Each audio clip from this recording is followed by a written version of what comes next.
नमस्कार, मैं अनुपमा और आप देख रहे हैं डेमोक्रेटिक लाइव।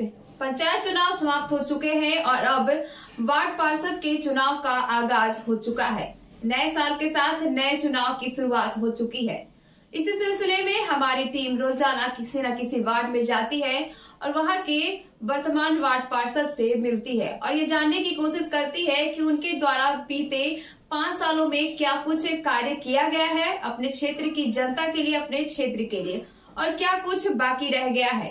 तो आज हमारी टीम पहुंची है वार्ड पार्षद सुचित्रा देवी के साथ, जो कि वार्ड 22B की पार्षद है, और हमारे साथ आज बातचीत करेंगे वार्ड पार्षद सुचित्रा देवी और उनके पार्षद पति नीलेश कुमार यादव जी। जी, बहुत बहुत स्वागत है आपका हमारे चैनल में। धन्यवाद। नए साल की बहुत बहुत बधाई और शुभकामनाएं आपको भी और आपके चैनल को भी हमारे तरफ से नए साल की हार्दिक शुभकामनाएं। जी, हमारा पहला सवाल है आपसे कि आपके क्षेत्र में क्या कुछ कार्य जो आपके द्वारा किया गया है और क्या कुछ बाकी रह गया है, किन किन कार्यों को किया गया है, प्राथमिकता किन किन कार्यों को दी गई। देखिए, हमारा क्षेत्र 2017 में जी नगर निगम में समाहित हुआ था।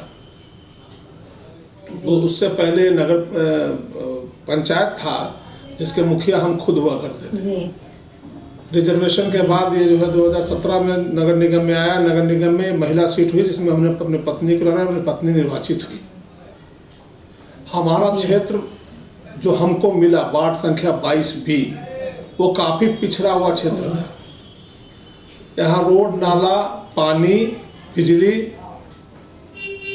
की बहुत समस्याएं थी, जिसको हमने योजना बना करके मुख्यमंत्री 7 निश्चय योजना के अंतर्गत कच्ची नली गली में 100 से 125 रोड जो कच्चा था, नाला का निकास नहीं था, हमारे बालू पर, लक्ष्मी नगर, शक्ति नगर, विकास नगर, सारे लोग, वहाँ के सारे जो लोग थे वो घर में ही पानी गिराने को मजबूर थे पिछले 30 से 35 साल से। क्योंकि पंचायत में रहते हुए वहाँ के प्रतिनिधि ने ये सारा काम नहीं करा पाया, जिसके कारण लोगों को वहाँ रहना काफ़ी दुर्लभ साबित हो रहा था। उस प्राथमिकता को देखते हुए हमने रोड और नाले को पहली प्राथमिकता दिया और उस पर हमने फोकस किया। फोकस करके हमने काम शुरू किया। 7 निश्चय योजना के तहत सबसे महत्वपूर्ण कार्य यह हुआ कि बालू पर में जो नाला की समस्या थी, जो नाला मेन नाला में नहीं मिला हुआ था, लोग पंसोखा बना के अपने घर में गिराने को मजबूर थे, उस नाले को निकाल करके हमने मेन नाला में मिलाया। यह सबसे बड़ी उपलब्धि थी हमारे लिए। यह चैलेंज के रूप में हमने लिया था। चुनाव पूर्व उस क्षेत्र के लोग ने इसका विरोध भी किया था। हम लोगों से क्वेश्चन कहते कि नाला नहीं, रोड नहीं तो वोट नहीं। हमने वहाँ के लोगों को आश्वस्त किया था कि अगर मैं चुनाव जीत के आता हूँ तो सबसे पहले ये कार्य को करूँगा, और वो मैंने किया भी। ये रोड, नाला सुचारू रूप से आज मिल गया है, सड़कों का जाल बिछा दिया गया है। दूसरी सबसे बड़ी समस्या थी पानी की। बालू पर का लोग कम से कम वहाँ 18 से 2000 घर हैं जो पानी के लिए त्राहिमाम कर रहे थे। एक भी बोरिंग हमारे यहाँ नहीं थी। वार्ड 22B में एक बोरिंग थी जो कुर्जी को पानी मुहैया कराती थी। बालू पर अछूता था। बालू पर एरिया में हमने 1 करोड़ रुपए के हाई हेल्थ बोरिंग का निर्माण कराया। 50 लाख रुपए के लागत से हमने पाइपलाइन विस्तार कराया। आज लोगों के घर के आगे पाइपलाइन नल जल योजना के तहत और बोरिंग की मदद से आज सबके घरों में पानी सुचारू रूप से पहुंच रहा है। पार्षद जी, सात निश्चय योजना के अंदर एक और आती है स्ट्रीट लाइट। सड़कों पे जो गलियां हैं आपके क्षेत्र में, उसमें स्ट्रीट लाइट की उसकी क्या व्यवस्था है? कितना गली में अब तक स्ट्रीट लाइट लग चुका है आपके? देखिए, जब स्ट्रीट लाइट आया हमारे यहाँ तो हमने अपने पूरे वार्ड में प्राथमिकता को लेकर के अंधेरे को दूर करने का प्रयास किया और स्ट्रीट लाइट लगाने का काम किया। लेकिन अभी भी हमारे क्षेत्र में कम से कम 1000 स्ट्रीट लाइट की और आवश्यकता है, जो अभी पटना नगर निगम से हमें मुहैया नहीं कराया गया है। जी, बारिश के दिनों में पार्षद जी जल जमाव की समस्या बहुत ज्यादा होती है, खास करके शहरी इलाकों में बहुत ज्यादा ही जल जमाव की स्थिति बन जाती है, लोगों को परेशानी होती है। इसका निजात दिलाने के लिए से क्या कुछ आप कार्य कर चुके हैं और क्या कुछ बाकी है? देखिए, बारिश के दिनों में जल जमाव की समस्या हमारे वार्ड में भी है। जी, हमारे वार्ड में पाटलिपुत्रा कॉलोनी, जो कि सबसे वीआईपी और रिहायशी कॉलोनी है, वो आता है। मॉल के आगे लोयला स्कूल और नोटोड्राम के सामने रोड पे पानी लग जाता है। इसको दूर करने के लिए हमने योजना बना करके नगर आयुक्त के यहाँ दे रखा है। अभी उस योजना पर कार्य नहीं हुआ है। योजना की प्रशासनिक मिल चुकी है, लेकिन पैसे का आवंटन अभी तक नहीं हुआ है। अगर वो 2 योजना जो हमने बना करके दिया है, टेलीफोन एक्सचेंज मोड़ से प्रदूषण भवन होते हुए मेन नाला तक, अगर हम उसमें नाला बना दे 2 फीट डाया का, तो जो रोड पर पानी लगती है नोटरडाम और लोयला स्कूल और चश्मा सेंटर गली तक, वो उसकी समस्या दूर हो जाएगी। दूसरा स्कीम हमने जज साहब अमनुल्ला साहब के घर से लेकर के नोटरडाम स्कूल तक, उसको हमने मॉल के सामने कटिंग करके रोड मिला देंगे बियाडा के नाला में, तो पाटलिपुत्रा का आधा समस्या जल जमाव का निजात हो जाएगा।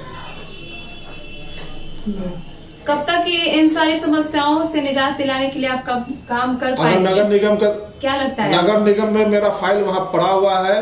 फाइल नंबर भी बता देते हैं आपको, NIT 6 ग्रुप नंबर 6, 95 लाख का फाइल है। उस फाइल पर राशि आवंटन करना है। इसको लेकर के हमने अपने सांसद महोदय श्री रविशंकर प्रसाद जी से भी गुहार लगाई। कमिश्नर साहब जो हमारे पराशर साहब हैं, हमने उनको भी कहा, इनसे पूर्व के जो कमिश्नर थे उनको भी कहा। हमने सब जगह अपने गुहार लगाए। जिस दिन पैसा मिल जाएगा, हमारा संवेदक पैसे का इंतजार कर रहा है, जिस दिन पैसा मिल जाएगा वो काम, आज पैसा मिलता है कल वो काम स्टार्ट हो जाएगा और बरसात से पहले इस समस्या को निजात दिलाने में हम लोग कामयाब हो जाएंगे। जी, पेंशन योजना, 3 प्रमुख पेंशन योजनाएं हैं लोगों के लिए, विधवा पेंशन, वृद्धा पेंशन और विकलांग पेंशन। कितने लोगों को आपने इसका लाभ दिलवाया है अपने क्षेत्र में? ये तो गिनती ही नहीं है। हमारे यहाँ जो भी वृद्धजन है, विधवा लोग हैं या विकलांग हैं, मेरी प्राथमिकता शुरू से 3 चीजों पर रही है: पेंशन, राशन, आवास।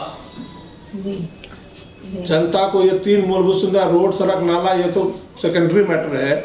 इसमें हम शुरू से सुचारू रूप से लगे रहते हैं। और कोई भी लोग हमारे यहाँ से बिना, हमारे वार्ड में हमको लगता है इक्का दुक्का ही कुछ लोग बचे होंगे जो हमारे पास नहीं पहुँच पाए होंगे, उसको भी हम सर्वे करा रहे हैं। गली गली घूम करके जो छूटे हुए हैं उनका डेली जो है मुख्यमंत्री वृद्धजन पेंशन, विधवा पेंशन और विकलांग पेंशन बनाने का काम सुचारू रूप से हमारे यहाँ चल रहा है।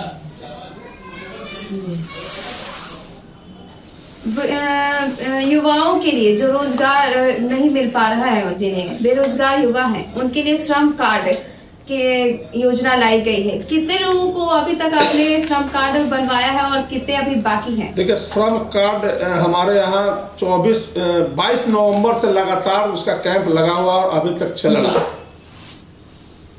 डेली करीब 100 लोगों का बनता है। तो उस हिसाब से आप 3-4-5 हजार जो युवा हैं, जो 18 से 59 वर्ष के बीच हैं, वो लोग अपना श्रम कार्ड बनवा रहे हैं। उनको वितरण भी हमारे यहाँ सुचारू रूप से डेली बाय डेली किया जा रहा है।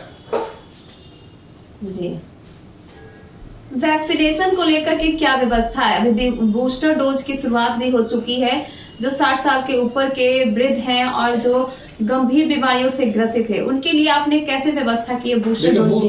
बूस्टर डोज का भी कैंप मेरे यहाँ, क्योंकि नगर निगम में है तो वहाँ से वैक्सीनेशन की गाड़ियाँ आ रही है और कल आई थी, परसों आई थी। परसों भी हमारे बालूपुर समुदाय भवन में लगा था, वहाँ बूस्टर डोज का कैंप लगा। और परमानेंट मेरे यहाँ पॉलिटेक्निक कॉलेज में कैंप लगा हुआ है, जहाँ फर्स्ट डोज, सेकेंड डोज 15 से 18 के बीच का डोज और बूस्टर डोज सबकी व्यवस्था वहाँ सुचारू रूप से किया गया है। लोग आ रहे हैं, लगवा रहे हैं, किसी तरह कोई परेशानी हमारे यहाँ नहीं है जी। अगर आप अगले चुनाव में जनता के बीच जाते हैं जनसंपर्क के लिए, तो आप किन किन मुद्दों को लेकर के जाएंगे, क्या क्या योजनाएं उनके सामने रखेंगे? देखिए, जनता की जो योजनाएं थी, जनता की जो महत्वाकांक्षा थी, जिसको हमने वादा किया था 2017 में, उसको हमने धरातल पे उतार दिया है। बची कुछ रोड सड़क बचा हुआ है, वो आने वाले समय में जनता हमें आशीर्वाद देगी, उसको भी हम लोग सुचारू रूप से पूरा करने का काम करेंगे। जी, बहुत बहुत धन्यवाद आपका हमारे साथ जुड़ने के लिए, अपनी बातें बताने के लिए कि पिछले 5 सालों में आपने क्या कुछ किया और क्या कुछ आप अपनी जनता के लिए अगले आने वाले चुनाव में करेंगे। बहुत बहुत धन्यवाद आपका हमारे चैनल के साथ जुड़ने के लिए। तो ये थे हमारे साथ वार्ड पार्षद पति नीलेश कुमार यादव जी, जो कि वार्ड संख्या 22B के हैं, और उन्होंने बताया कि क्या कुछ उन्होंने बीते 5 सालों में अपने क्षेत्र की जनता के लिए कार्य किए हैं और क्या कुछ बाकी रह गया है, क्या उनके पास योजनाएं हैं जो अगले आगामी चुनाव में वो जनता के सामने रखेंगे और किन किन मुद्दों पर वे बात करेंगे और क्या कुछ उनके लिए आगे कार्य की योजना बनाएंगे। तो ऐसे ही हम आपको आगे वार्ड पार्षदों से मिलाते रहेंगे और उनके बारे में बताते रहेंगे और क्या कुछ उनकी योजनाएं हैं अपने क्षेत्र की जनता के लिए, क्या कुछ उन्होंने किया और क्या बाकी रह गया है 5 सालों में, इन सभी की जानकारी हम आपको देते रहेंगे। तो ऐसे ही खबरों के लिए जुड़े रहिए हमारे साथ और देखते रहिए हमारा चैनल डेमोक्रेटिक लाइव। अभी तक आपने हमारे चैनल को सब्सक्राइब नहीं किया है तो कर लीजिए। फेसबुक पे देख रहे हैं तो लाइक और फॉलो जरूर करें, और ट्विटर को देख रहे हैं तो ट्विटर पे भी हमें फॉलो जरूर करें। धन्यवाद।